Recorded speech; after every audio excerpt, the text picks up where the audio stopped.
What's up, everybody? Welcome back to another entertainment video. Thanks for stopping by, guys. For those of you that are new, thanks for coming through. Everybody that's been checking out the videos, appreciate the love.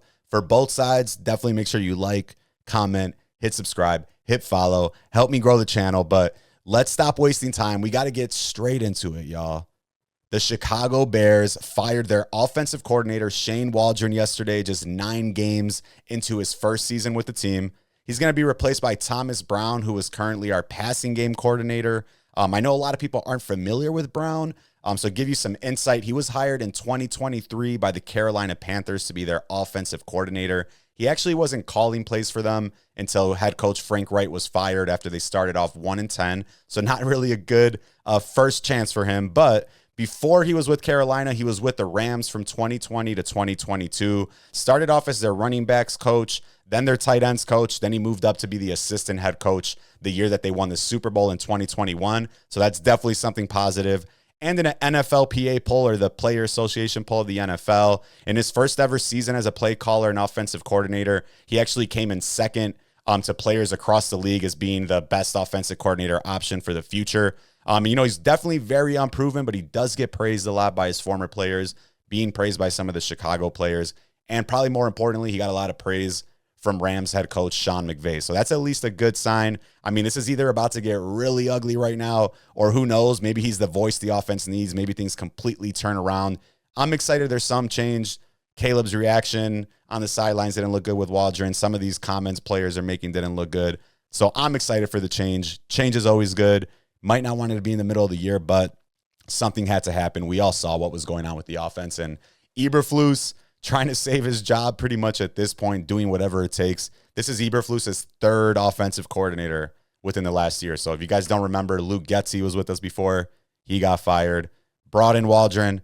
Now he's fired. Now they're bringing in Brown. So Eberflus knows he's running on fumes. Definitely his last chance to try to do something. I mean, the Bears are only 4-5.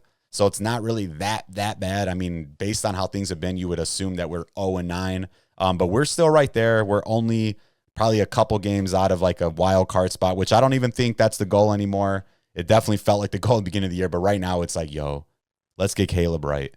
Caleb all over the place. Media's all over the place on him. People already trying to say he's a bust, which that's some bullshit. So pause it if you don't want to hear the swearing. But sorry, y'all. Caleb, he's still that guy. And just nonstop drama, guys. I mean, ever since the Hail Mary happened, it seems like things are just spiraling out of control. And moving on to other news, Chicago Bears actually released veteran guard Nate Davis on Wednesday, the team announced. So Davis reported some back tightness to team trainers Sunday morning before he even got to the stadium. They ended up ruling him out, sent him home. And he wasn't on the injury report all last week for New England. So I think a lot of people were speculating that it's him kind of BSing, not wanting to play, but he's gone now. So the offensive line, he was a veteran we signed a couple years back. Offensive line in shambles. Offensive coordinator's out the door. I don't really know what to expect this weekend. We're going up against the Green Bay Packers, which, of course, if you guys know, the biggest Bears rival. Green Bay has definitely owned us, and especially in my lifetime with Brett Favre, Aaron Rodgers, Jordan Love. Not one of those guys, but he's been on his stuff against us too.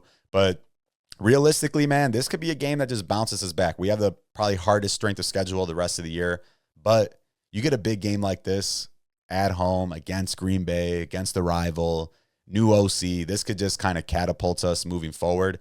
And I think a lot of it right now is just about building momentum, making sure we're doing the right thing. See how Thomas Brown does when he comes in. A lot of the complaints coming against Shane Waldron were him not being a good communicator, whatever that means. But now they're saying Thomas Brown is a good communicator. So we don't really know too many details about what that actually means as far as how it impacts the game. But it's going to be interesting, and we're going to find out fast. We're going to find out right away.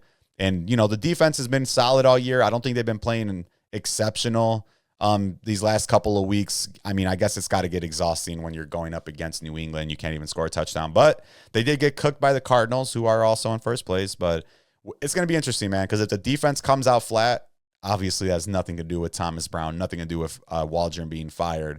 So this could even be, the next nail in the coffin for Matt Eberflus. If he doesn't come out, the team doesn't come out and play well. And it seems like he's just kind of spinning, head spinning. We're in the same position we've been in. Another lame duck head coach who's in the last year of his contract with the rookie quarterback. We've seen this before. Trubisky, Justin Fields, now Caleb Williams. So that's the part that's sad, is like, yo, we finally got a quarterback. We finally look like we know what we're doing. And then boom, Chicago Bears incompetence strikes yet again. But I was taking a look at this article. Let me pull it up. For those of you guys that probably maybe you want to get to know a little bit more about who Thomas Brown is. So this BearsWire.USA Today, I have no idea what website this is, but it came up on Google. Definitely gives you a good background into him. A lot of people don't know that Brown was actually an NFL running back. His career got derailed right here, it says, by injuries. So I was listening to a video yesterday, something on Twitter, and he actually I think he tore his entire groin off of his muscle, like his last play in an NFL preseason. So he never was able to bounce back, but he started off in college. You could see here, 2011 to 2019, coached at a bunch of different schools, and then ended up on the Rams OC here. And some of these stats, a little scary, but like I mentioned, he wasn't even calling plays until 11 games in. And plus that team was pretty awful. No offensive talent. As we all know, Bryce Young ended up getting benched. So it'll be interesting to see, and everybody keeps saying communication. I don't know what that translates into play calls, because he can communicate the play. Does that mean we're going to know how to run the play? And also, I'm not saying that Caleb's not at fault. We know Caleb's holding the ball too long. I think he leads the league in sacks after having the best protection. So there's plenty of sacks he has that are, 5-6 seconds after the ball was snapped, which is in the NFL, that's like an eternity. So he's got to get rid of the ball, but there's a lot riding on the season this weekend, guys. A lot happening. And, it's not only the season, but it feels like the future. Because Eberflus, if they play like crap the rest of the way, he's gone. And unless Thomas Brown just comes out, the team looks completely different. Caleb's most likely going to end up with another offensive coordinator next year. So I'm a little bit scared, but we're going to just definitely have to see what happens. I don't know what else. I've been waiting for 31 years to see the Bears be good. We made it to one Super Bowl in 2007, but we're still waiting. That was with Rex Grossman. I want a good quarterback. I want somebody that's good. And I'm so sick of the narrative that we ruin everybody, even though we do.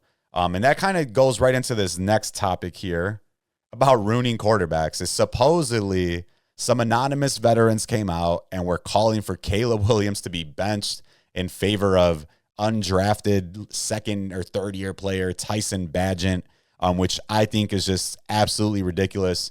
Under no circumstances should Caleb Williams be benched. I think you got to let him ride it out the entire season. I think the biggest thing is letting him know, go out there, throw the ball. Don't be afraid to make mistakes. Let go of that thing. If you throw some interceptions, no big deal. We all know Peyton Manning still holds the rookie record for interceptions in a season, and he went on to win 2 Super Bowls, become one of the best quarterbacks ever. So I want Caleb to follow that route. Keep him in the game. Let him throw the ball. Don't be afraid to make mistakes, and we could live with that. I'd rather have that than, hey, take him out, put him back in.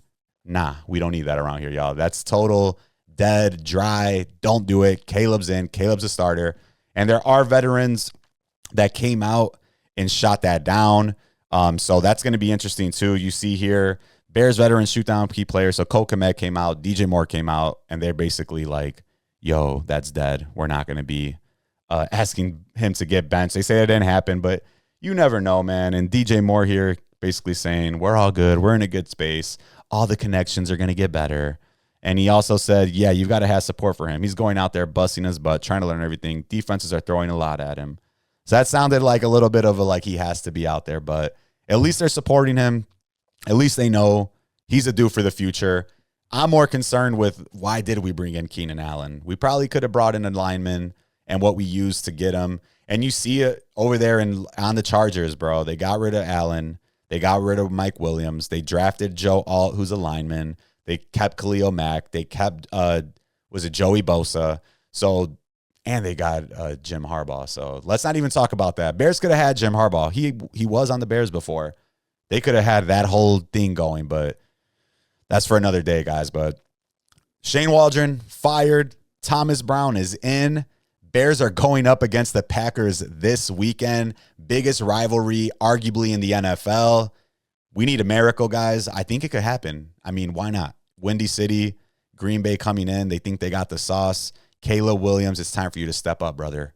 It's time. But thanks for stopping by, guys. Just wanted to do a quick kind of 10-minute video here to go over. Where's my mouse? There we go. Just wanted to do a quick video, go over Waldron being fired. So Waldron's gone. Thomas Brown is in. Packers this weekend in Chicago, biggest rivalry in the NFL. I think the Bears are going to come out with some sense of urgency. Who knows if that leads to touchdowns, but things can only get better, right? Drop a comment. Let me know what you think about the Bears, about this offensive coordinator being let go, and make sure you hit that subscribe button, y'all. Deuces.